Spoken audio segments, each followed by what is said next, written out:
Good morning India, welcome to the Z exam. आज है 16 जुलाई। बुलेट करंट अफेयर्स इंडिया का समाचार। 16 जुलाई से जितने भी करंट अफेयर क्वेश्चन होंगे सारे इस वीडियो में हम मेंशन करेंगे। हर क्वेश्चन साथ में फैक्ट बताऊंगा, हर फैक्ट को आप नोट कर चलिएगा जो कि परीक्षा दृष्टि से मोस्ट इंपॉर्टेंट है। चलिए, आज लास्ट में आपसे क्वेश्चन पूछूंगा, उसका आंसर आप कमेंट बॉक्स में दीजिएगा। आज का मोटिवेशन कोड क्या है? चलिए, जो कल था उसे भूल कर तो देखो, जो आज है उसे जी कर तो देखो, आने वाला पल खुद संवर जाएगा। मतलब ये है कि आपके साथ क्या हुआ, पीछे आपके साथ क्या हुआ उसको आप भूलने की कोशिश करिए। बिल्कुल भूल जाइए क्या हुआ, कैसे हुआ, उसको छोड़िए। जो बीता, आपने कितना नंबर पाया, किस में कितना नंबर मिला आपको, फेल हुए कि पास हुए, इससे मतलब न रखिए। आप ये रखिए कि इस समय हम क्या कर रहे हैं। अगर पीछे वाली बात को आप बार बार याद करेंगे तो उससे आपको बहुत बड़ा नुकसान होगा और आप आगे कभी नहीं बढ़ पाएंगे। आप पॉजिटिव थॉट को रखिए, उसको विकसित करिए और उसके पीछे भागिए, और आप पीछे वाली चीज़ को भूल के और आगे वाली चीज़ को याद रखिए और हमेशा कुछ नया करने की कोशिश करिए, तभी आप सफलता को हासिल कर पाएंगे। वही कह रहा है कि जो कल था उसे भूल कर तो देखो, जो आज है उसे जी कर तो देखो। जो आज आप कर रहे हैं, यानी जो आप कर रहे हैं उसी में आप खुश रहिए। क्या ये सोचिए कि हमको अच्छा करना है, बहुत अच्छा करना है, बहुत अच्छा करना है, ठीक है। तो जब आप इस समय खुश रहेंगे ना, अपने आप चेहरे पे एक मुस्कान रखिए। कुछ भी हो जाए आपके साथ, लेकिन एक चेहरे पे हल्का सा मुस्कान रखिए। ये मुस्कान आपको बहुत आगे ले जाएगा, बहुत सफल बनाएगा और आप कठिन मेहनत करते रहिए। चलिए,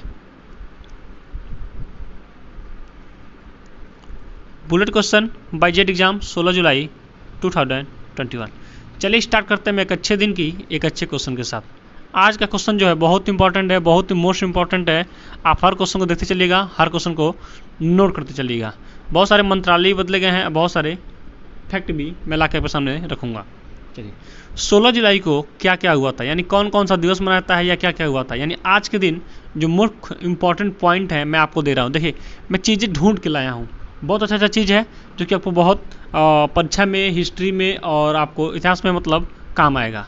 चलिए, आज ही के दिन 16 जुलाई 1661 में आज ही के दिन यूरोप में पहला bank note Sweden bank Stockholm बैंकों ने जारी किया था।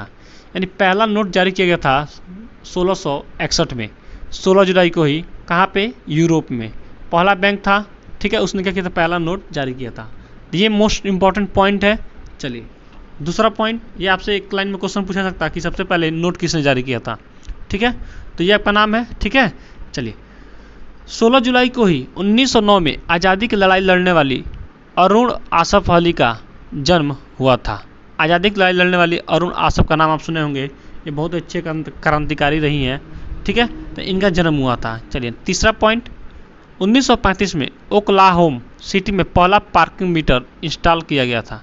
पार्किंग मीटर मतलब आप गाड़ी कितना अंदर ले जा रहे हैं, कहाँ तक रख रहे हैं, ये सारी चीज़ों की जानकारी के लिए पार्किंग मीटर का प्रयोग किया जाता है। तो 1935 में यानी 16 जुलाई को ही ये काम किया गया था। चलिए, नेक्स्ट क्रम पढ़ते हैं। पीयूष गोयल बने किस सदन के नेता? पीयूष गोयल के पास पहले हम जान लेते हैं कौन सा मंत्रालय था। रेल मंत्रालय था। और कोयला मंत्री ये भी थे, रेल मंत्री और कोयला मंत्री मतलब ये भी थे, दोनों थे। लेकिन इनको अब वहाँ से हटाकर किसी और को बना दिया गया है रेल मंत्री, तो उसका मेंशन मैं आगे करूँगा। चलिए, फिर हम जो देख रहे हैं यही है पीयूष गोयल, यही है पीयूष गोयल। अब देखिए, इनका किया गया है राज्यसभा का, ठीक है। राज्यसभा का क्या बना दिया गया है? सदन का नेता बना दिया गया है, ठीक है। केंद्रीय मंत्री पीयूष गोयल को राज्यसभा में सदन का नेता नियुक्त किया गया है। उनकी नियुक्ति 6 जुलाई 2021 से प्रभावी है। वह थावर चंद गहलोत का स्थान लेंगे, जिन्होंने कर्नाटक के राज्यपाल के रूप में कार्यभार संभाला है। तो ये चीज़ें आप नोट कर लीजिए। चलिए, नेक्स्ट नोट बढ़ते हैं। कहाँ स्थापित होगा भारत का पहला राष्ट्रीय डॉल्फिन अनुसंधान केंद्र? तो इसका सही होगा ऑप्शन नंबर ए पटना। पटना में स्थापित हुआ भारत और एशिया का पहला राष्ट्रीय डॉल्फिन अनुसंधान केंद्र national dolphin research centre NDRC Patna विश्वविद्यालय के परिसर में गंगा तट पर बनेगा। विषयों की टीमों द्वारा गंगा नदी में 2018-19 में किए गए एक सर्वेक्षण के दौरान लगभग 1455 डॉल्फिन देखी गई हैं। बात है ये पटना की, तो पटना का देख लेते हैं, पटना हमारा कहाँ पे है। तो ये रहा बिहार। अब बिहार की राजधानी क्या है? पटना। इसी में क्या है? पटना है। तो पटना बहुत ही, वहीं पे हावड़ा ब्रिज है, आप उस चीज़ को भी आप नोट कर लीजिए, जो बिना खंभों का है। तो ये क्वेश्चन भी बहुत इंपॉर्टेंट है। चलिए नेक्स्ट में बढ़ते हैं। भारत ने कहाँ पर शुरू की भीम यूपीआई सेवाएं? देखिए भीम यूपीआई पूरे भारत में क्या हुआ है, लॉन्च कर दी गई है, लेकिन एक जगह ऐसा भी था कि जहाँ भीम यूपीआई लॉन्च नहीं किया गया था। अब भीम यूपीआई क्या होता है उसके बारे में जान लेते हैं। जैसे हम पैसे के लेन देन करते हैं कैशलेस दुनिया, यानी हम मोबाइल से ही मोबाइल में पैसे ट्रांसफ़र कर लेते हैं, उसके अकाउंट में ट्रांसफ़र कर लेते हैं या रिचार्ज कर लेते हैं, वो किसके तहत करते हैं, सब भीम यूपीआई के तहत करते हैं। तो भीम यूपीआई अभी हाल ही में लॉन्च की गई है, कहाँ पे, भूटान में। ऑप्शन नंबर बी भूटान में। भूटान की राजधानी कहाँ हो जाएगी, थिम्पू। भूटान के प्रधानमंत्री हो जाएंगे लोटे शेरिंग। भूटान की मुद्रा हो जाएगी भूटानी न्यूगट्रम। ठीक है, अब बात आई है भूटान की, तो फिगर में देखते हैं भूटान कहाँ पे है। तो भूटान हमारा ये रहा आपका भूटान। देखिए ये भारत का नक्शा है, सभी राज्यों के नाम है, ये आपका क्या है, भूटान है। बिल्कुल किससे, चाइना से चिपका हुआ है भूटान। चलिए राजधानी वहाँ की बताया मैंने, थिम्पू। नेक्स्ट नंबर पढ़ते हैं। किस महीने में जियो इमेजिंग सैटेलाइट लॉन्च करेगा ISRO? ISRO Indian Space Research Organisation. Indian Space Research Organisation ISRO का फुल नेम हो जाएगा। इसरो के अध्यक्ष जाएंगे कौन, के सिवान। इसरो का मुख्यालय हो जाएगा बेंगलुरु, कर्नाटका। इसरो की स्थापना हुई थी 15 अगस्त 1969 में। बात आई है इसरो की, चलिए इसरो से रिलेटेड हम जोड़ते हैं डीआरडीओ। इसरो क्या करता है, अंतरिक्ष यान ये सब सारी चीज़ें लॉन्च करता है, और डीआरडीओ क्या करता है, वेपन्स हथियार ये सारी चीज़ें बनाता है। तो बात आई है डीआरडीओ की, तो डीआरडीओ के अध्यक्ष हो जाएंगे जी सतीश रेड्डी। जी सतीश रेड्डी। चलिए तो 21 महीने में लॉन्च करेगा जियो सैटेलाइट इमेजिंग सैटेलाइट? तो इसका सही होगा ऑप्शन नंबर ए जुलाई में, सॉरी ऑप्शन नंबर बी अगस्त में। अगस्त में लॉन्च किया जाएगा। ठीक है, तो इतना सारा चीज़ आप नोट कर लीजिए। देखिए मैं चीज़ें जोड़ के हर चीज़ पॉइंट कहाँ से कहाँ ला के मैं आपके सामने रखता हूँ, तो आप भी चीज़ों को नोट करिए, बार बार लिखिए और भागिए नहीं, ताकि आपको फ़ायदा हो। ठीक है, और चीज़ें आप जितना ही नोट करेंगे, जितना ही सर्च करेंगे, तो आपको नुकसान नहीं होगा, फ़ायदा ही होगा। चलिए नेक्स्ट क्वेश्चन बढ़ते हैं। किस नाइट ने लिखी द ग्रेट बिग लायन नामक पुस्तक? इसका सही आंसर होगा ऑप्शन नंबर ए बाल कौतुल।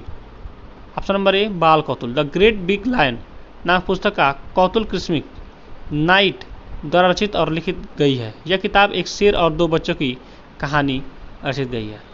चलिए नेक्स्ट क्वेश्चन बढ़ते हैं। जेड एग्जाम आप हमारे टेलीग्राम चैनल को ज्वाइन करिए, वहाँ पे आपको पीडीएफ ग्रुप में daily by daily current affairs provide किए जाते हैं। ठीक है, और भी बहुत सारी सूचनाएं, inter high school BA BSc MA BEd सारी जानकारी वहाँ पे आपको मिल जाती है। कोई भी पेपर का कटिंग होता है तो आपको जानकारी मिल जाता है।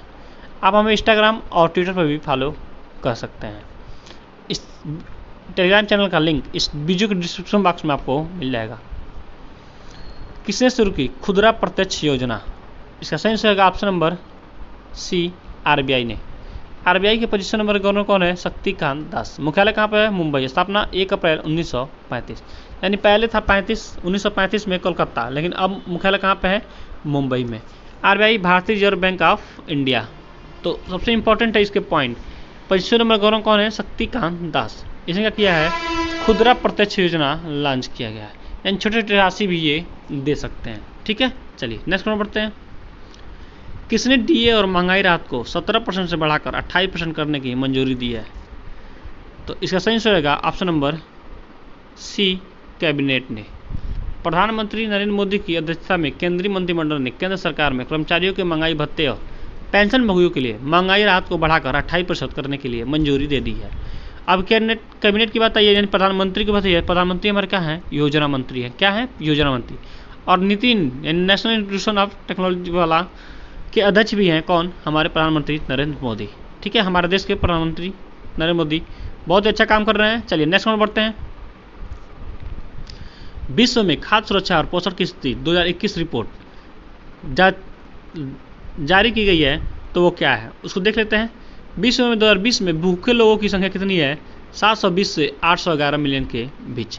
देखिए ये निकाला गया है विश्व पोषण की स्थिति का 2021 का रिपोर्ट। तो 2020 में भूखे लोगों की संख्या कितनी है? 720 से 811 मिलियन के बीच। एशिया में कितने हैं? 418 मिलियन। दुनिया की आधी से अधिक भूखी आबादी अफ्रीका एशिया में है। ठीक है, एशिया में है।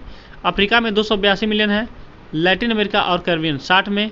6 महीने से कम आयु के शिशुओं के प्रतिशत की विशेष रूप में स्तन कराया जाता 44%। यानी बहुत छोटे छोटे ऐसे बालक हैं जिनको माँ का दूध नहीं मिल पाता है, तो उनको पैकेट का दूध या भैंस का दूध या गाय का दूध दिया जाता है।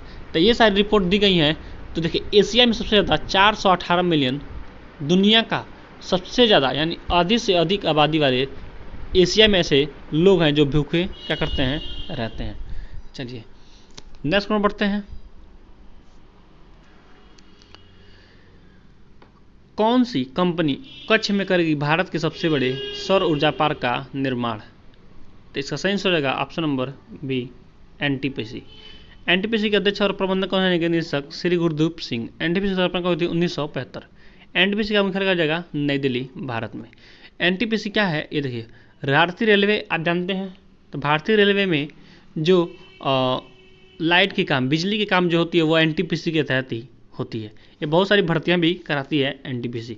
ठीक है, चलिए नेक्स्ट में बढ़ते हैं।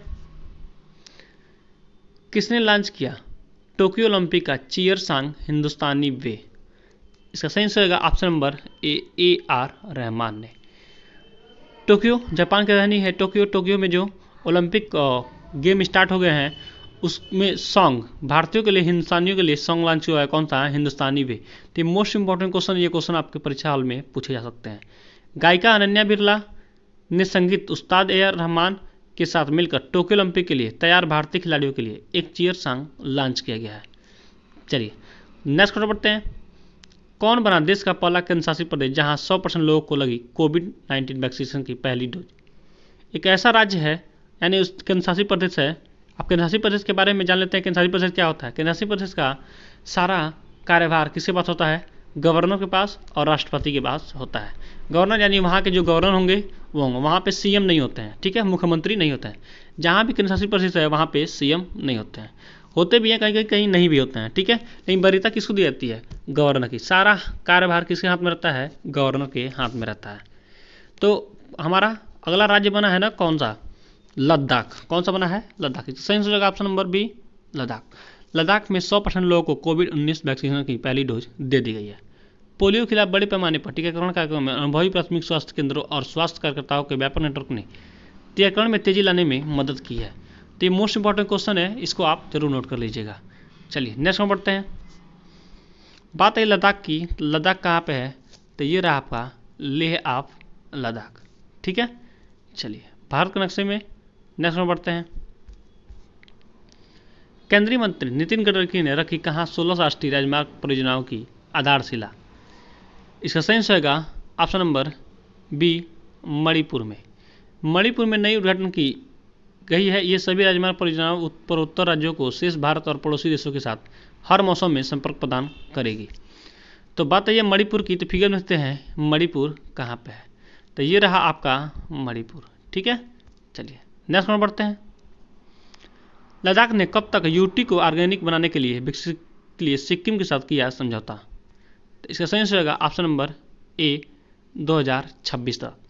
लद्दाख के राज्यपाल कौन होंगे? प्रशासक राधा कृष्ण कुमार माथुर। ठीक है, लद्दाख क्या है? एक केंद्र शासित प्रदेश है। तो वहाँ पे क्या होते हैं? राज्यपाल होते हैं, सीएम नहीं होते हैं। लद्दाख को मैंने अभी फिगर में आपको दिखाया था। चलिए नेक्स्ट में बढ़ते हैं। फिर से देख लेते हैं। चलिए लद्दाख की बात आई है तो फिर से देख लेते हैं। लद्दाख ये आपका रहा। जेड एग्जाम बाइकलेस सर डोज फॉर यू, ये आपके लिए क्वेश्चन है। भीड़ भाड़ वाले किस ऐप बीच की सही बनी है नेहा पारिक? आपके सामने है 4 ऑप्शन। सही आंसर आप कमेंट बॉक्स में दीजिए। और जुलाई में जितने भी आपको दिवस मैंने बताए हैं सभी लाइन बाय लाइन आप सारे दिवसों को एक साथ लिख जाइए ताकि कुछ चीज़ें कभी भूलें और हमेशा याद रहे। आज टारगेट है 100 लाइक का, तो 100 लाइक जरूर कंप्लीट कर दीजिए। इससे आपका कोई नुकसान नहीं होगा। एक आप लाइक कर सकते हैं, इतना मैं आपके लिए मेहनत करता हूं, तो आप एक लाइक कर सकते हैं और उससे मेरा कुछ फ़ायदा भी नहीं होगा, लेकिन थोड़ा बहुत क्रेडिट बन सकता है। तो ये चीज़ें आप नोट करते चलिए और हर चीज़ को आप आगे ले चलिए। Thanks for watching. आपका दिन शुभ हो।